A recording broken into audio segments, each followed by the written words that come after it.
협착증 환자들은 특히 걷는 거리가 점점 주는 거죠. 10분만 걸어도 다리에 힘이 없고 쥐가 나니까 앉아 쉬어야 돼요. 밤에 또 아파서 고통스러워요. 협착증 환자들은 척추 안에 좁아져 있는데 점점 좁아져서 신경을 아예 누르면 걷지를 못하고 심지어는 집에서 집 밖 엘리베이터 가기도 힘든 사람들도 있어요. 무리하게 근육 운동하는 것보다는 무리가 안 되는 운동 같지 않은 운동, 이런 운동이 훨씬 더 도움이 많이 될 수 있어요. 집에서 간단하게 누워서 할 수 있는 협착증 운동을 하겠습니다. 아침에 눈 뜨면 한번 하고 자기 전에 한번 하는 거예요.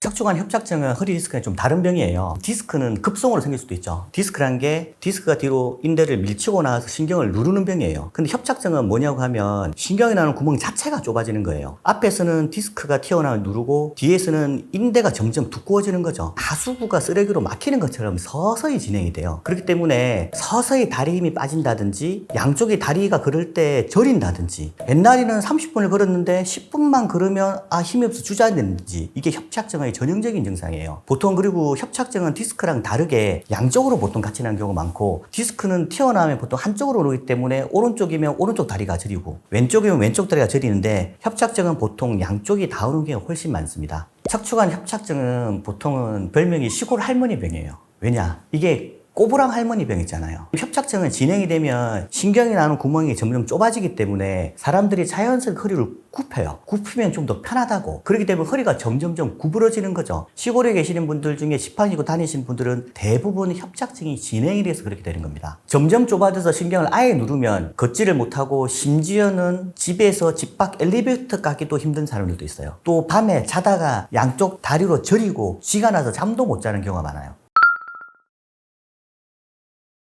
협착증 환자들은 척추관이 좁아져 있는데 이게 좀 더 좋아지려고 하면 피 공급이 좋아져야 돼요. 그러니까 협착증이 생기는 원인 중에 가장 큰 게 혈액 공급이 우열이 돼서 피 공급이 떨어지기 때문에 증상이 생기는 거예요. 근데 천천히 걸으면 근육이 살랑살랑살랑 움직이죠. 그러면서 피 공급이 점점 좋아지는 거예요. 오히려 무리하게 근육 운동하는 것보다는 물속에서 걷는다든지 가볍게 수영한다든지 가볍게 걷는다든지 무리가 안 되는 운동 같지 않은 운동, 이런 운동이 훨씬 더 도움이 많이 될 수 있어요. 걷는 자세랑 걷는 시간이랑 걷는 땅의 상태, 이 환경이 되게 중요해요. 그럴 때 우선은 가슴을 펴고 걷는다 생각해야 돼요. 왜냐하면 자연스럽게 협착증 환자는 구부러지면 편하기 때문에, 습관적으로 구부러지기 때문에 아프지 않은 정도로 가슴을 편 상태에서 걷고, 특히 걸을 때 숙여서 고개가 빠진 자세로 걸으면 되게 좋지가 않고, 요추 같은 경우면 전만을 시키는 게 중요한데 협착증 환자들은 사실 이게 문제인 경우가 많기 때문에 허리를 꼿꼿이 세우고 가슴을 펴고 걷는 게 중요해요. 걷는 시간은 무리하게 한꺼번에 많이 느리면 안 돼요. 30분을 보통 사람은 걸을 수 있지만 협착증 환자들은 심해지면 10분, 5분을 못 걷기 때문에 욕심 부려서 많이 걸으려고 하는 것보다는 짧게 나누어서 걷는 게 좋아요. 그 다음에 걷는 환경 같은 경우면 딱딱한 바닥보다는 잔디나 푹신푹신한 거 있는 데가 훨씬 더 좋아요. 그 다음에 평지가 훨씬 좋은 거예요. 물론 등산을 안 할 수도 있지만 올라갈 때 환자들 어떻게 되냐면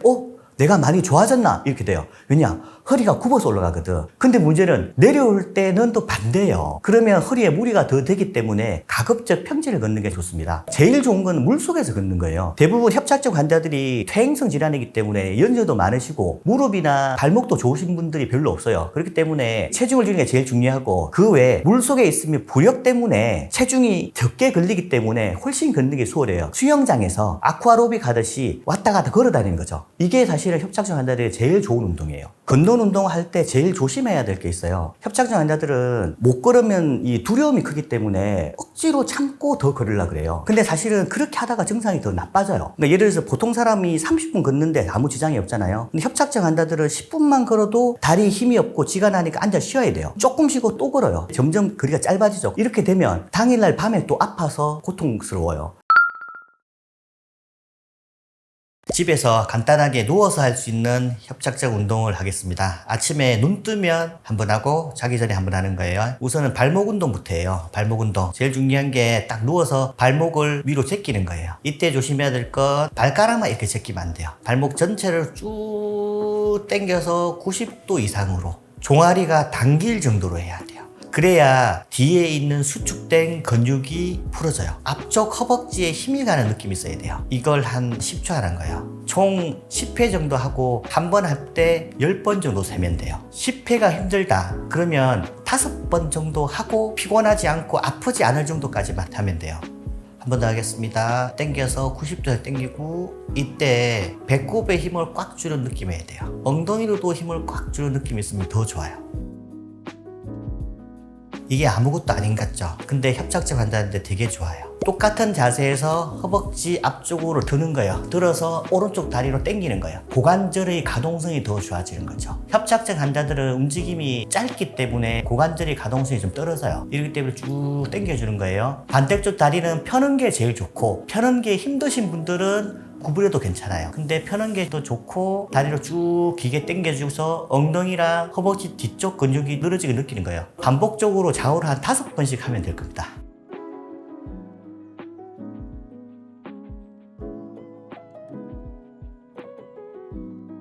반대쪽도 해볼게요. 반대쪽도 똑같이 두고 그대로 당기는 거예요. 쭉 고관절의 움직임이 좀 더 좋아진다 생각하시고, 허벅지랑 엉덩이 근육이 최대한 쭉 길어지는 느낌으로. 한쪽 다리를 구부려요. 반대쪽 다리를 들어요. 좌우 5번씩 이렇게 하면 괜찮을 겁니다. 내리시고 다시 한 번 더. 아주 높게 들 필요 없어요. 한 30도 정도만. 하나, 둘, 셋, 넷, 다섯. 이거 상당히 힘들어요. 다시 한번. 하나, 둘, 셋, 넷, 다섯. 다시 한번 하겠습니다. 하나, 둘, 셋, 넷, 다섯. 반대쪽도 시작하겠습니다. 하나, 둘, 셋, 넷, 다섯. 다시 한번. 하나, 둘, 셋, 넷, 다섯. 다시 한번.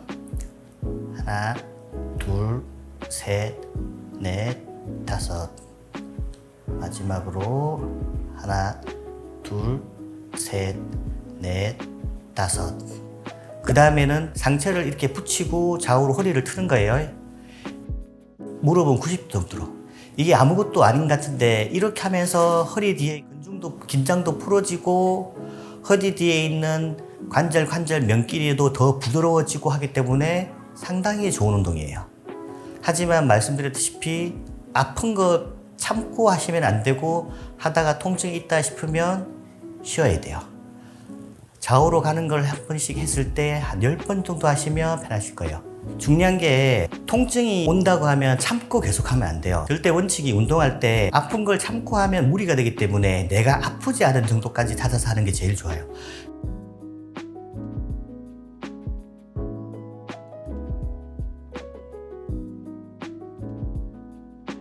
엎드린 자세에서 바닥에 딱 붙어서 몸을 밀착된 상태에서 뒤로 다리를 들어요.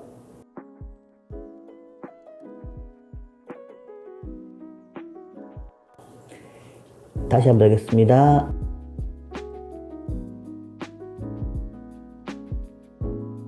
이렇게 하면서 뒤에 있는 척추를 지지하는 근육과 엉덩이 근육이 더 강화됩니다. 상당히 복근보다 힘들어요. 무릎이 구부러지면 안 되고, 고관절을 뒤로 당긴다 생각하고 하시면 돼요. 통증이 있으면 참으시면 안 되고, 양쪽 번갈아서 했을 때 5번 정도 하시면 괜찮을 겁니다.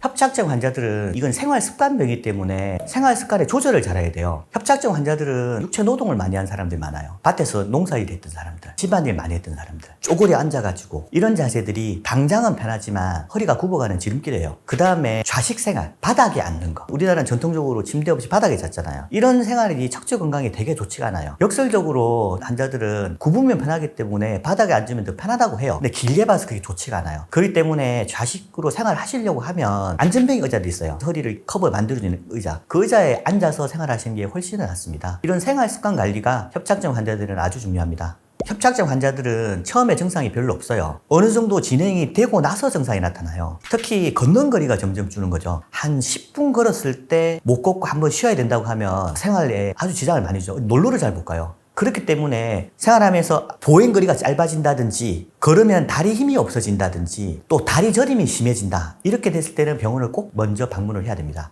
협착증은 걷는 게 진짜 불편해서 도저히 생활을 하는 게 안 되겠다 하지 않는 한 가급적 보존적 치료를 해서 수술을 하지 않고 관리하는 게 훨씬 낫습니다. 이걸 빨리 수술한다고 해서 나중에 재발하지 않는다는 보장도 없고 습관병이기 때문에 다시 또 생길 수도 있어요. 그렇기 때문에 당장 빨리 이 해결책을 찾는 것보다는 내가 생활 습관도 관리하고 통증도 줄여가면서 이렇게 관리하는 게 훨씬 더 좋습니다.